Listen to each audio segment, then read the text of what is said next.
Everybody want to jump in a lake right now? I want to jump in a lake right now.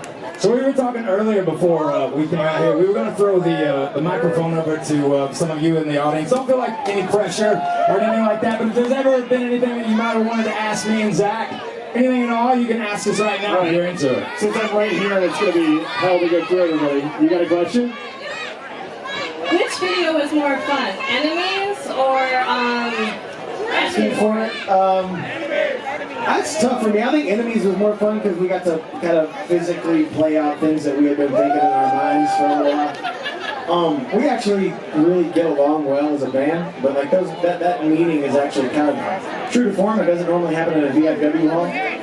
But for us, you know, it was I don't know. They were both really fun. For me, playing that character and asking for it was really fun because it's based on a lot of people like in our business lives, you know. So that was super fun. But the Enemies thing was just so like Brent and Darren, the director, had come up with the idea, and we literally just filmed it on our day off.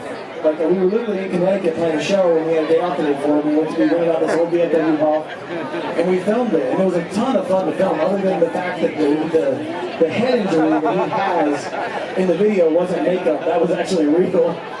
So here's the story if you've never heard this before. So we had 2 coffee pots where Eric smashes. Like there's a scene in the video where Eric smashes a coffee pot over Brent's head. So they're made out of sugar glass. So you don't feel it. So because they were props. They're props, yeah, they're movie props. So we practiced the first one on Brent's head, fine. But then there was no coffee. There was no coffee in it. So once we put coffee in it, it actually made it super dense. So when it broke, it was almost more like real glass breaking on his head, which I loved from afar. It was.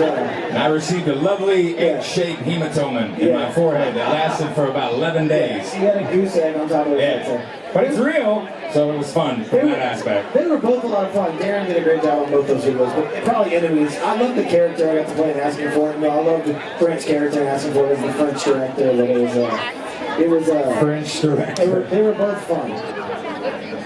Anybody else got a question you wanted to ask before, or just what you're curious about? Once again, don't feel like you're obligated. What's up? I have a question. You have a question? Yeah. Is there an air conditioner?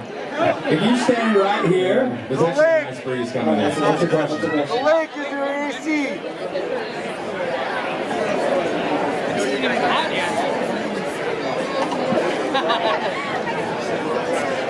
Well, that's amazing. What's your name? Stacy. Nice to meet you. Nice to meet you. She didn't want us to repeat her statement. She didn't. We're gonna keep that a little private between us and Stacy. But we got you, girl. 100%. We have always had she asked the question, what's our favorite venues to play where they sell it out and they show up, basically. But also Red Rocks. That's for you. That's for you. Red Rocks was a really cool experience. That was fun. And then where did we play? We played somewhere else just recently. The Target Center. Target Center. We just played the Ryman Auditorium in Nashville, which is the original band I offered, so that was fun for me. But where are you? You're out there. I see you now. Okay. Your mic's not working. There you go. We got you now. Sort of. No, you're cutting in and out. Yell. Can we get the DJ mic on? Yeah. Oh, I think it's just a wireless thing. You're cutting in and out. What's happening here is... All right, here we There you go. Nate's got a question. Oh, no. Your mic's cutting out. Oh, the band. Well, Pinky, what are you? How do you think? That's very sweet of you, Nate. Why would I have to be Pinky? That make you the brain? Yeah, that makes me the brain. I mean, it's funny. We always talk about how like first off, we're still working on it. We always talk about how we never went like this. I'm doing an upward motion straight up, and our band kind of always went like this over the last 18 years, just kind of going like this. And I would much rather do this than do this, because once you shoot up all the way to the top at the very beginning, there's only one place to go. So we find that climbing the mountain, and if we get to the top and the mountain's not finished yet, you just build another mountain and figure out how to climb that. And that's kind of our goal. Brent always says that we don't believe in a ceiling, and that's really true. Like there's no ceiling for us. Like we just want to keep, we want our music to touch many people. It's, you know, we've never been a niche band. People ask us all the time about some of the bands we came out with originally aren't even together anymore, or they're not even doing it anymore. And I think we were a niche band. We think we wrote niche songs about, you know, sex and drugs. And we kind of wrote songs that we wanted people to gravitate to and invoke an emotion or a feeling. And I think that we've done that over 6 records. And I think that we're going to keep doing that because that's what we do. So that's, but we're handling it well, by the way. We're on a porch with you guys. It's been a lot of fun. I'll be straight up though with you too. I mean, honestly, it's not about being, you know, dominating. It's about, like, every single time we get on a stage, no matter where it is, like, we played in front of one person before, and we played in front of like 300,000 people before.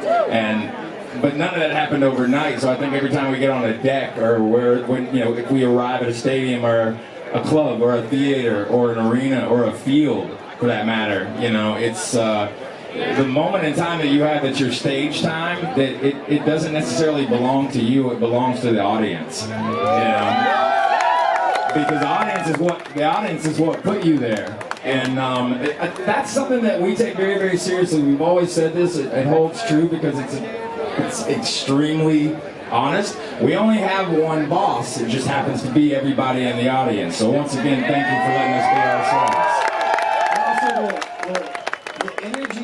The energy that you guys bring to a show, that amps up our energy. So like if you ever see us and we're like, the energy's not there, it's because the crowd may be being lame or something, but it's we feed off the energy. No, the Target Center show was amazing. Maybe one of the best shows in the whole tour. And I'm not just saying that I'm gonna do it.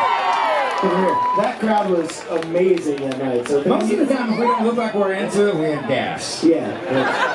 That's usually what happens. Usually if Brent has a weird look on his face, I have a strange look on my face. I ate way too close to set time. Anyway. Alright. What's up? What does Amaryllis mean to us, and will we play it? That's up to you. It's going to be hard to play. I'll tell you what, I'll give you one of those. I don't know if we're going to be able to play it, but... I left my tuner at home this morning. Oh, that's... Listen, I'm being honest with my people here. I had it all wrapped up by the door, ready to go. I flew from home this morning, and I left my tuner there. But I'm in tune now, but that's a different tuning, so it would be very weird to play. But we can play other songs. But I'll tell you about the album. Not that one. I'll tell you about the album as a whole, Amaryllis. That was what we kind of nicknamed that record the kitchen sink, because we threw everything at it and the kitchen sink. Everybody was asking us when we were writing that album, they were like, how are you going to top Sound of Madness? And we were never like looking at it like, we're not trying to top it. It's that record's done. That record's forever in time. Why would you want to copy what you've already done? So I think what we wanted to do with that record is all of the people, we had this other saying in the band, like, our job starts when people tell us no. And ultimately, that was an album where a lot of people had a lot of things to say, and what we had to ultimately do is we had to kind of just shut everybody out for a moment. And we all four got in there and, you know, started just hammering away at all kinds of different ideas. We layered that record on purpose. If you listen to that album, one of the reasons why it sounds so big and so epic is because it was. Like, you know, we put a lot on that record. What do you want to play? You ain't in the mood to play. Not that. I'll play whatever. I'll play whatever. I look at her, she's saying Black Cadillac.